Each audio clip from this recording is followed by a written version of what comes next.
네, 여러분 안녕하세요. 주말입니다. 이 주말 사이에도 이스라엘과 이란 간의 무차별 미사일 공방이 지속되고 있습니다. 이 전운이 세상에 드리워진 지 벌써 10일 가까이 되는데, 이 전쟁의 양상이 사그라들지 않습니다. 엊그저께 미국 백악관 대변인이 공식적으로 2주간의 기회를 줄 테니까 2주 내에 핵 합의를 이루기를 이렇게 경고했고, 그 2주 동안에는 조금 휴전의 양상이 전개되지 않을까 그런 생각도 했는데, 전혀 그런 말을 들은 적도 없는 듯이 이스라엘과 이란이 서로 공격하고 보복하고 또 공격하고, 정말 안타까운 전쟁이 지속되고 있습니다. 하루빨리 전쟁이 멈추기를 바라고 추가적인 어떤 인명피해가 없기를 바라는 마음 담아서 말씀드리고, 또 여러분께 드리고자 하는 이야기는 두 가지죠. 전쟁의 시나리오는 어떨까? 전면전으로 치닫을까? 그러다 핵전쟁까지 가고 3차 세계대전까지 가는 거 아닌가 하는 걱정들을 많이 하시죠. 혹은 전면전으로 가지 않고 극적으로 핵 합의를 이룰까? 크게는 이 두 가지 시나리오입니다. 그럼 이 두 가지 시나리오에 따라서 극적으로 핵 합의를 이루면 경제적으로 어떤 영향을 미칠까? 어떤 변화가 전개될까? 또 반대로 계속 전면전으로 가고 극적으로 싸우고 확전되고 격화되는 양상으로 가면 또 경제적으로 어떤 영향이 있을까? 그 전쟁의 두 가지 시나리오에 따라서 경제적으로 다른 영향이 있기 때문에 저는 여러분들께 가볍게 전쟁의 시나리오를 설명드리고, 그게 경제로 어떤 영향을 미칠 것인지 말씀을 드려보도록 하겠습니다. 자료 보도록 하겠습니다. 말씀드린 대로 이란과 이스라엘은 무차별 미사일 공방 중에 있습니다.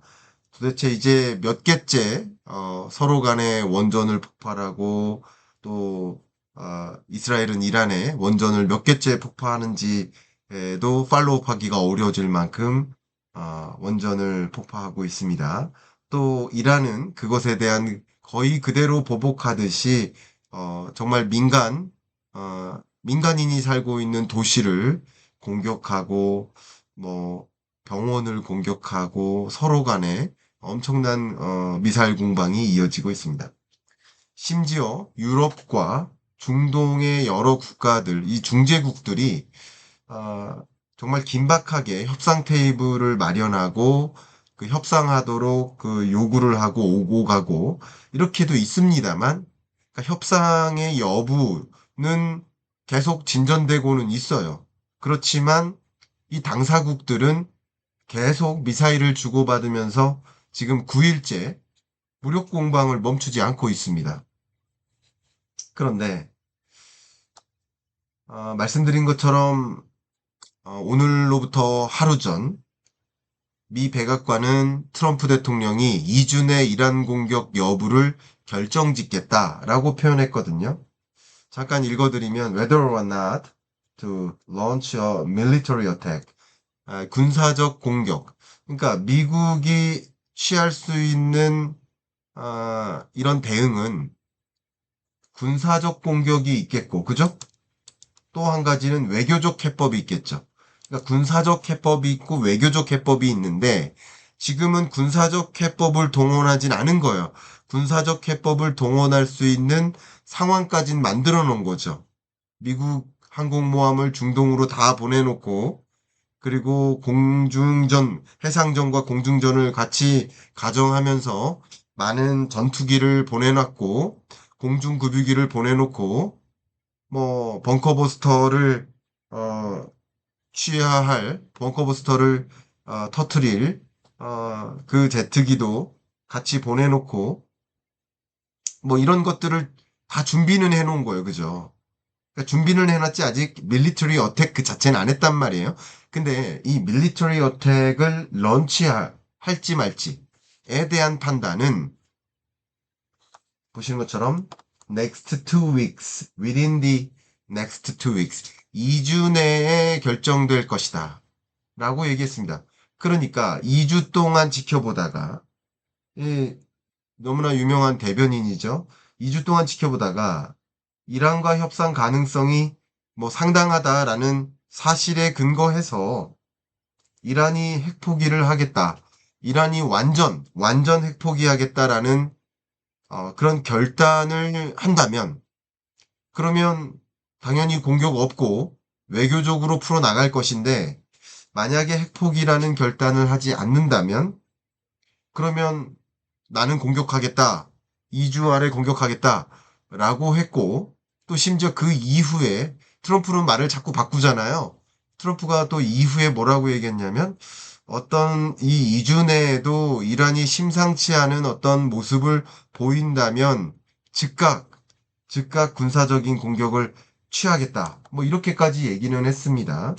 근데 어쨌든 2주 내 시한을 주면서, 2주 동안이라는 시한을 주면서 핵포기 결단을 할 수 있도록 유도하고, 지금 이란의 상황도 굉장히 녹록지 않으니까 아무래도 핵포기 선언하지 않겠느냐, 그러면서 국제사회에서는 다소 리스크가 감소하는구나, 정치적 효과가 있구나 라고 생각하고 있는 입장이긴 합니다. 그런데 실제 어떻게 전개될까? 이란도 경제적으로도 이게 만만치 않은 것이, 이게 하루 동안에 미사일 막 퍼부었던 거, 그것만으로도 정말 몇천억 원의 예산이 들어요. 근데 우리나라 국방 예산 생각해 보세요. 우리나라 국방 예산이 한 20에서 30조 사이인데, 그 국방 예산에 예를 들어 30조라고 한다면, 예를 들어서 뭐 그렇게 예를 들어서 2천억 원씩 매일 쓴다. 그러면 그것만으로도 그냥 어려워지죠. 그렇지 않아도 이란 경제가 어려운데, 그동안 배후 세력들을 지원해 주느라고 군비와 물자를 많이 사용했는데, 더군다나 국제 유가까지 많이 떨어지면서 정말 삶이 녹록지 않은데, 이 상황에서 전쟁을 계속하기도 어려운 거예요. 물론 가지고 있는 미사일의 양도 제한적이겠죠. 당장 조달받을 수 없다면 말이죠. 그런 상황에서 이제 이 정도까지 했다면 이란이 좀 항복하고 핵포기하지 않겠느냐, 이런 생각도 상당 부분 있어요. 그런데 정말 어떻게 할까? 두 가지 시나리오죠. 제가 이미 말씀은 드렸습니다만, 이란 입장에서는 자, 핵포기를 하자. 핵포기를 하면 체제는 유지할 수 있지 않느냐, 내 목숨은 살릴 수 있지 않겠느냐 라는 판단을 할 수 있다는 거예요. 그러면 미국, 이스라엘과 국교를 정상화할 수 있는 그런 방향으로 소위 말하는 외교적 어떤 협의를 할 수 있지 않겠느냐, 외교적으로 해법이 가능하지 않겠느냐 하는 시나리오가 있는 겁니다. 이렇게 될 경우가 있고요. 그렇지 않고 만약 저항한다. 이란이 그동안 저항했지 핵포기했습니까? 제 생각에는 이란 입장에서 6차 회담을 가지면서, 핵합의를 6차 가지면서 5차까지 계속 가졌어요. 근데 핵포기할 의사가 전혀 없어요. 근데 6차까지 갖는 이유가 뭐예요? 계속 끄는 거죠. 지금도 계속 질질 끄는 거죠. 그러니까 저항하면서 질질 끄는 전략이고, 그 질질 끌면서, 질질 끈다는 표현이 죄송합니다. 그냥 영어로 포스트폰 하는 거예요. 계속 뒤로 미루는 거예요. 포스트포닝 하는 거예요. 포스트포닝 하는 과정에서 계속 핵무기 개발 가능성을 올려놓는 거죠.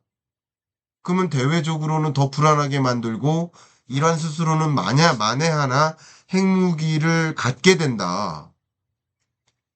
그러면 그때는 핵합의고 뭐고 없는 상태거든요. 그러니까 지금은 계속 저항하고 충돌을 장기화하고 계속 공격하잖아요, 서로. 내부도 불안정하고. 이렇게 되면 미국 군사 개입이 가능해지는 거죠. 전면전으로 치닫는 거죠. 근데 이 전면전으로 치닫을 때 거기서 끝나느냐? 미국 군사 개입하면, 그러면 이란은 가만히 있을까? 중동 지역에 이란이 미사일로 쏠 수 있는 미군 기지가 얼마나 많은데요. 그럼 미군 기지를 공격하죠. 그리고 이란의 같은 생각을 갖고 있는 반군 세력들, 그러니까 반미 세력들, 그죠? 이들이 반군을 조성해서 또 이게 전면전이 되면 굉장히 복잡하고요. 사실 미국 입장에서 좀 두려운 것 하나는 저의 생각입니다. 이거는 어디까지나 한 번도 우리가 경험해 보지 못한 역사이기 때문에 추정에 추정을 하는 겁니다. 근데 지나온 역사에 기대어서 미래를 추정하는 과정인 건데 그동안 미국이 중동을 제대로 때리고 승리한 적이 없어요. 제대로 중동과 전쟁에서 제대로 이긴 적이 없어요. 그만큼 중동이 쉽지가 않아요. 그래서 미국에 와서 싸우는 것도 아니고 아니면 이 해상에 만나서 해상에서 같이 1대1로 똑같은 환경에서 싸우는 게 아니라 중동까지 가서 싸우는 거니까 쉽지가 않습니다. 또 중동의 여러 지리적 어떤 환경에 익숙해져 있는 그 해당 중동 군사들과 싸움이 또 다를 수도 있거든요. 자, 트럼프 대통령이 이란한테 핵 개발을 전면 포기하라 압박을 취하고 있어요.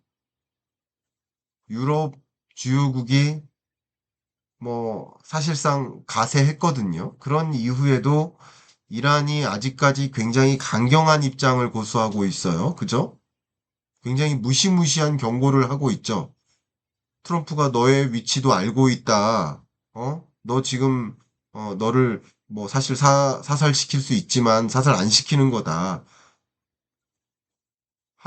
하메네이의 위치를 알고 있다고 하면서 하메네이를 사살시키지 않고 있고 하메네이를 제외한 나머지 뭐 고위급 군 장교들은 사살하고 있잖아요. 그럼 그게 알고 있다는 증거죠. 그 이유는 뭘까요? 미국 입장에서도 하메네이를 사살하거나 체제를 붕괴시키거나 미국이 참전하는 것 그 자체가 또 다른 문제를 양성시킬 수 있기 때문에 그게 또 두려운 거죠. 그러니까 미국 입장에서는 압박을 취하면 이란이 손들고 백기 들고 나 핵개발 안 할게요라고 하기를 바라는 마음인 거예요. 그게 가장 원하는 거예요. 정말 이렇게 말씀드려서 죄송하지만 미군 입장에서 자기 손에 피 묻히고 싶지 않은 거예요. 그렇게 이야기하는 게 가장 명확합니다. 그래서 미군은 중동 내 이 친일한 이 무장 세력들 이들을 계속 지원해서 그 주변 아랍 국가나 아랍 국가들하고 같이 이스라엘 중동 내 미군 기지를 공격해서 이란이 핵무기 개발로 이어갈 수 있도록. 그럼 이란이 핵무기를 가지면 이란과 한패에 있는 이 무장 세력들이 힘이 강해지죠, 같이. 그러니까 그 핵 개발을 이어갈 수 있도록 계속 시간을 벌고 이렇게 하고 있는 겁니다. 그래서 우라늄을 생산하는 것을 더는 용납할 수 없다라는 미국과 이스라엘의 입장과 달리 중동은 어떻게든 우라늄을 생산하고 그리고 핵 무기를 개발하는 것까지 시간을 끌고 싶은 마음. 지금은 시간을 끄는 거예요. 그리고 이주도 나름 시간을 끄는 거예요. 우라늄 농축 비중이 지금 60%까지는 왔다라고 현재 평가하고 있는데 60까지 가는 데는 시간이 많이 걸리지만 60에서 90으로 가는 과정은 그렇게 많이 안 걸린다. 물론 그게 전부가 아니라 거기서 또 한번 핵무기 개발을 해야 되겠지만 또 이런 와중에 만약에 정말 있어서는 안 되겠지만 마치 9.11 테러와 같은 그 어떤 종류의 세계 다른 나라나 다른 위치에서 테러가 있으면 어떡할 거예요? 그러니까 이런 것들이 굉장히 많이 우려가 되는 거예요. 미국 입장에서, 트럼프 입장에서. 그래서 쉽게 군사 개입을 할 수도 없는 입장인 겁니다. 그렇지만 지금으로서는 시나리오를 내겠습니다. 만에 저의 이거 의견입니다. 이란의 성격상 음, 안타깝지만 핵 포기를 하지 않을 거라고 생각합니다. 그리고 핵 포기를 하지 않는다는 얘기는 끝까지 저항한다는 얘기고 근데 2주가 지났는데도 핵 포기를 안 한다. 그러면 그때는 미군이 개입하지 않을 수가 없을 거라고 생각합니다. 왜냐하면 미국의 입장이 있거든요. 트럼프의 입장이 있거든요. 다른 핵무기를 가지고 있는 진영, 예를 들어 북한이 보고 있거든요.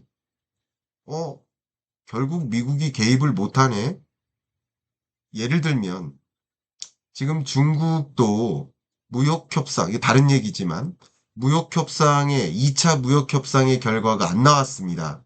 시진핑이 승인하면 끝난다, 사인하면 끝난다라고 했는데 아직까지 시진핑이 사인하지 않았어요. 그런 것처럼 오히려 중국이 협상을 안 해주고 뭐 히토류 공급 차단 전략을 취하고 하니까 오히려 미국이 긴장해 하고 있는 거예요. 그런데 오늘 미국이 계속 뭐라고 합니까? 일본이나 뭐 주변 여러 국들한테 방위비 분담금 더 내라. 이러니까 무역협상도 일본과도 무역협상이 결렬되는 양상입니다.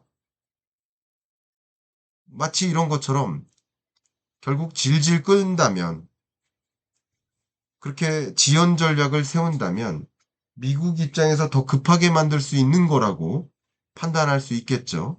그러니까 그런 것들을 보면서 많은 국가들이 미국이 예전만 하진 않구나. 미국이 쉽게 군사 개입할 수는 없겠구나. 그럼 그걸 보고 있는 다른 진영의 나라들 혹은 미국 진영에 있는 나라들도 미국을 조금 더 옛날과 같은 우리 반의 그 짱의 모습과는 좀 다르구나. 지금은 좀 많이 쇠약해졌구나. 라고 판단할 수 있고 미국의 말을 안 들을 가능성이 많아지죠. 자, 그래서 저의 의견은 이란이 저항할 가능성이 더 높다. 한 70% 된다. 핵포기를 할 가능성은 30%다. 이 두 가지거든요. 핵포기할 가능성은 30%. 그리고 저항할 가능성은 70%다. 라고 생각하고 저항했을 때에는 2주 동안에 저항을 한다. 핵포기 안 한다. 라고 한다면 미군이 직접 개입하지 않을 수가 없는 입장이다. 풀이를 해본다면. 그러면 30% 가능성은 핵포기, 70% 가능성은 끝까지 저항하고 미군의 개입과 전면전이 있을 가능성이 있겠다. 이렇게 보겠죠. 자, 그러면 이런 두 가지 전쟁의 시나리오를 먼저 가정해보고, 물론 저의 전쟁의 시나리오에 대한 전제나 가정을 반드시 수용하실 필요는 없습니다. 여러분은 여러분의 시나리오를 가지셔도 좋습니다. 제가 군사 전문가도 아니고요. 그죠? 그러나 저는 지금까지 여러 정보를 가지고 판단해 봤을 때 전쟁의 시나리오는 가볍게 말씀드리면 이 두 가지 중에 하나다. 그러면 이게 경제적으로는 어떤 파급 영향이 있을까? 장기전이 되고 또 이렇게 된다면 말씀드리겠습니다. 경제적 파급 영향 시나리오죠. 전쟁 시나리오와 경제 시나리오. 지금은 이제 경제 시나리오인 겁니다. 음, 이게 아마 이제 항공 쪽을 잘 아시는 분들은 또 이 그림만 보셔도 이게 뭔지 아시겠지만, 플라이트 레이더입니다. 그러니까 플라이트 레이더 24라는 그 사이트가 있는데, 그 사이트에서 보면 실시간 항로 추적을 할 수가 있습니다. 그 항로 추적을 해보면 역시 이란, 이라크, 시리아 이 등지를 비행기들이 우회해서 지나고 있죠. 항공사들이 분쟁 지역을 우회해서 지나고 있다. 그러면 이 항공사들은 어떻게 해야 될까요? 더 많은 연료비를 내야 되죠. 근무 시간이 더 길어지겠죠. 여객 시간도 길어지고요. 그러니까 더 많은 근무 수당, 노동력이 들겠죠. 또 새 연공을 이용하는 거니까 기존 연공이 아닌 새 연공을 이용하니까 새 연공 통과 요금을 내야죠. 그리고 예상하지 않았던 경로였다면 지연되고 취소되고 있으니까 그것으로 인한 손실도 당연히 발생하겠죠. 그래서 이런 영공 폐쇄 자체가 지금 흔한 일이 되고 있고 하기 때문에 어, 조금 가벼운 상대적으로 조금 가벼운 어, 운송 분야의 경제적 파급 영향을 말씀드리는 겁니다. 그러면 당연히 항공료가 비싸진다거나 아무래도 어, 해운뿐만 아니라 운송료도 비싸지겠죠. 예, 그렇게 경제적 파급 영향 가장 작은 거부터 말씀드리겠습니다. 호르무즈 해협 봉쇄 여부에 대한 논란이 좀 거세지고 있는데 이란이 역사상 호르무즈 해협을 봉쇄시킨 적은 없었어요. 왜냐하면 이란의 수출액도 90% 이상이 호르무즈 해협을 지나기 때문에 좌충수를 들 수는 없겠죠. 그러나 이 호르무즈 해협을 지나는 유조선이 글로벌 이 국제 원유 물류량의 2, 30% 정도 차지하고 한국 입장에서는 중동산 원유, 이란 원유뿐만 아니라 중동산 원유에 대한 의존도가 70%가 넘으니까 이 호르무즈 해협을 봉쇄시키는 것은 상당한 영향이 있다. 물론 중국 입장에서도 호르무즈 해협을 통해서 원유를 조달받기 때문에 이것을 봉쇄하는 것은 상당한 물류비 상승을 가져다 준다. 그리고 이 호르무즈 해협을 봉쇄시키는 것만으로도 기본적으로 봉쇄시키지 않는다 하더라도 그동안 말씀드렸던 것처럼 해상 보험료가 올라가고 그리고 이미 우회하는 해운사들이 있습니다. 여기 봉쇄하기 전에도 위험하다고 생각하니까. 그래서 이 호르무즈 해협을 우회하거나 봉쇄함에 따라서 우회하거나 하는 그런 일들이 있을 수 있어요. 왜냐하면 좌충수를 두는 거예요. 원래 여러분 생각해보세요. 전쟁이라는 것은 나는 하나도 안 맞고 상대방만 공격하는 게 아닙니다. 모든 싸움이라는 것은 나는 깔끔하게 한 대도 안 맞을 것이라고 생각하고 싸우는 사람이 어디 있습니까? 맞긴 맞을 텐데 상대방을 더 강하게 때리겠다라는 것이 전쟁, 싸움 아니겠습니까? 그러니까 지금 이 호르무즈 해협을 봉쇄시키는 것은 이란 입장에서도 자충수를 두는 게 맞지만 다른 수많은 나라에게도 상당한 위협이 될 수 있다라고 판단하면 할 수 있겠죠. 이것은 역시 앞에 항공료와 비슷하게 항공 운송료 또 해상 운송료 전반적으로 올려놓는 역할을 할 가능성이 있겠다라고 말씀드립니다. 그리고 경제적 파급 영향으로서 우리가 빼놓을 수 없는 것이 만에 하나 이게 그냥 핵포기로 가고 단기전으로 끝난다면 제발 그랬으면 좋겠는데 그런다면 국제 유가가 지금 85달러, 80달러까지는 못 오고 75달러 정도만을 초과한 채 치솟았어요. 지금 굉장히 빠르게 치솟았어요.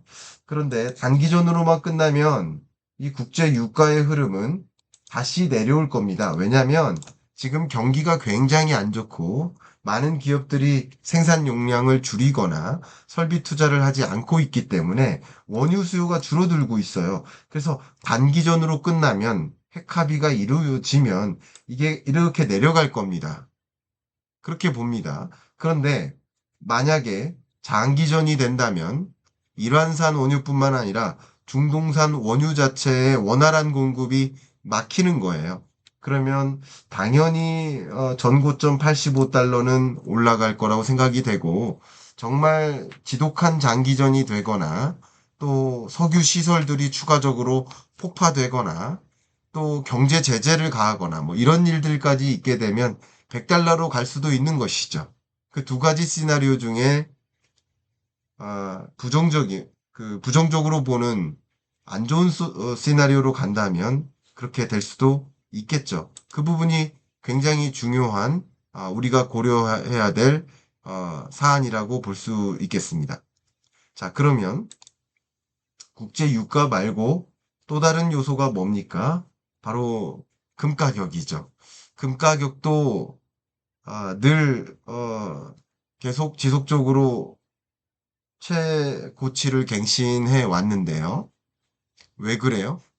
당연히 이런 전쟁에 대한 공포감, 전운이 돌면 공포감이 치솟는 거예요. 불확실성이 고조되는 거예요. 그렇죠? 어떤 시나리오로 전개될지 모르죠. 그러니까 당연히 많은 투자자들이 안전자산 선호 현상이 생기는 거예요. 그 안전자산 선호 현상으로 자연스럽게 금을 채택하는 것이고, 그러니까 투심이 위축되죠. 주식시장에서는 주가가 떨어지고 투심이 위축되니까 금으로 옮기는 현상, 안전자산 선호 현상이 지배적으로 일어나는 겁니다. 이게 가장 중요한 경제적 파급 영향이죠. 그런데 만약에 핵포기가 된다, 금 가격은 굉장히 빠른 속도로 하향 안정화될 겁니다. 근데 저항하고 이게 극단적으로 미국의 참전 양상으로 간다. 그러면 금 가격은 더 올라갈 여지가 있겠다. 불확실성이 더 고조되는 것이다. 라고 말씀드리겠습니다. 이런 거시적인 파급 영향 말고도 또 우리가 중요하게 고려해야 될 파급 영향 하나가 방위산업 아니겠습니까? 제가 2025년 경제전망서를 냈을 때 여러분 책을 갖고 계신 분은 227페이지를 한번 열어봐 주시길 바랍니다. 227페이지 정도를 열으시면 제가 뭐라고 썼냐면 지경학적 분절화의 시대고, 지경학적 분절화의 시대는 방위산업이 성장할 수 있다. 참 이렇게 전쟁이라는 주제를 앞에 두고 이 방위산업의 성장 이런 주제를 말씀드리는 게 제가 참 송구하고 그렇습니다만, 그래도 경제적인 변화의 양상은 어떻게 전개될지를 있는 그대로 여러분께 말씀드려야 되니까 역시 말씀드리겠습니다. 세계 방위산업의 규모는 세계가 분절화되고 국지적 전쟁이 전개되는 과정에서 증가할 것이다. 228페이지를 보시면 세계 방위 시장 전망치가 제시되어 있고 우리 K방산 수출의 흐름도 제시되어 있습니다만, 세계 무기 수출 순위를 보시면 미국 절대적이죠. 점유율이 지금 40%입니다. 근데 중국이 한 5% 되고 한국이 여기 있는데 2.4%밖에 안 됩니다. 그 2.4%만으로 무기 수출 순위 8, 9위를 왔다 갔다 합니다. 자, 근데 제가 이 방위산업 관련해서 왜 말씀을 드렸냐면 이 전쟁 중에도 우리 코스피가 3,000선을 도달했는데 도달한 배경에는 여러 가지가 있겠습니다. 여러 가지가 있겠지만 특히 여러분 보시는 것처럼 방위산업 섹터를 중심으로 주가가 올라서 그게 코스피 3,000을 만드는데 상당 부분 기여를 했다라고 여러분 잘 알고 계실 겁니다. 자, 그러면 이제 말씀을 드려보면 기본적으로 트럼프의 행보가, 제가 이렇게 경제 전망할 때 여러분께도 말씀드렸지만 트럼프 2.0 시대가 올 거라는 것을 전망했고 그걸 전제로 많이 말씀을 드렸다라고, 그리고 책에 그렇게 쓰여져 있다고 말씀을 드렸잖아요. 책 보시면 여러분도 느껴지시겠지만 말씀을 드려보면 트럼프가 아닐 때보다 트럼프일 때 오히려 이런 지정학적 분절화는 더 일어날 수 있습니다. 그리고 트럼프의 정책 기조 중에 하나가 세계 주요국들에게, 동맹국들에게 왜 미국이 경찰적 지위를 유지하느라고 돈을 많이 쓰니 너네도 일정 비중 분담해라 라고 방위비 분담금을 더 요구하고, 그러면 나는 이제 경찰적 지위를 좀 줄일 거야 하면서 세계 주요국들이 국방비를 올려잡습니다. 지금 중동전쟁을 보면서 세계 많은 국가들이 어떤 생각을 할까요? 우리나라 어떤 생각을 할까요? 국방비를 올려잡는 게 정상적인 생각 아닐까요? 국방비를 올려잡고 이스라엘도 무기 체계가 저렇게 완벽하진 않네. 더 완벽한 무기 체계를 가져서 국민들을 안전하게 보호해야지 하는 국가적 생각을 하지 않겠습니까? 그러니까 방위비를 올려잡습니다. 근데 제가 말씀드렸듯이 세계 방위 산업의 사이즈는 세계 각국의 방위비 예산, 국방 예산의 총합과 같다라고 말씀드렸죠. 그러니까 국방 예산을 올려잡으면서 방위비 예산이 올라가요. 그런데 자료 보여드리는 것처럼 미국의 시장 지위가 무기 수출 순위가 세계 시장에서 40%나 차지합니다. 그러면 방위 산업의 사이즈가 100에서 200으로 커진다. 그럼 40%의 시장 점유율을 유지만 하더라도 정말 많은 시장적 지위를 매출과 수출과 영업이익을 누릴 수 있지 않을까요? 바로 그런 관점에서 방위 산업의 사이즈가 커지고 그게 음모론이죠. 트럼프의 음모론. 전쟁을 이렇게 더 양산하고 전쟁을 오래 끈다라는 것은 글로벌 많은 국가들에게 방위비 예산을 올려잡도록 하고 그러면 미국의 군수물자의 무기 수출에 기여를 할 수 있다라는 것이 이제 음모론이에요. 그 음모론적으로도 그게 결과적으로는 음모론이라고 할 수도 있겠지만 결과적으로도 그런 결론에 도출은 할 수 있단 말이에요. 이런 상황 속에서 장기전이 되고 격화되고 정말 미군의 참전과 반군의 반격 이런 것들이 야기된다면 정말 그 전쟁의 무서운 현상들은 야기될 수 있겠다. 그러니까 이런 것들이 경제적 파급 영향이다. 라는 것을 뭐 작년에도 말씀을 드렸습니다만 올해 다시 한번 말씀드립니다.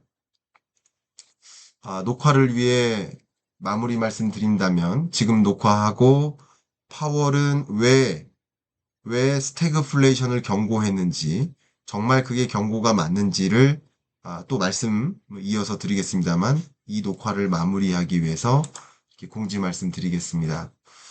제가 매일 여러분들과 굿모닝 마켓 돈이 되는 오늘 뉴스를 통해서 소통하고 있습니다. 또 매주 줌 수업과 함께 여러분의 질의에 대해서 하나하나 다 답변 드리고 있죠. 또 매월 여러분들과 오프라인 특강을 진행하면서 여러분들께서 궁금하신 것들 하나하나 심층적으로 여러분께 인사이트를 공유해드리고 있습니다. 여러분들이 이 오피셜 클럽에 조인하기를 희망하신다면 제가 고정 댓글 상단에 안내를 해드렸으니까 고정 댓글을 좀 참조해서 링크를 좀 참조해서 관심 있으신 분들은 찾아와 주시기를 바라겠습니다. 감사합니다.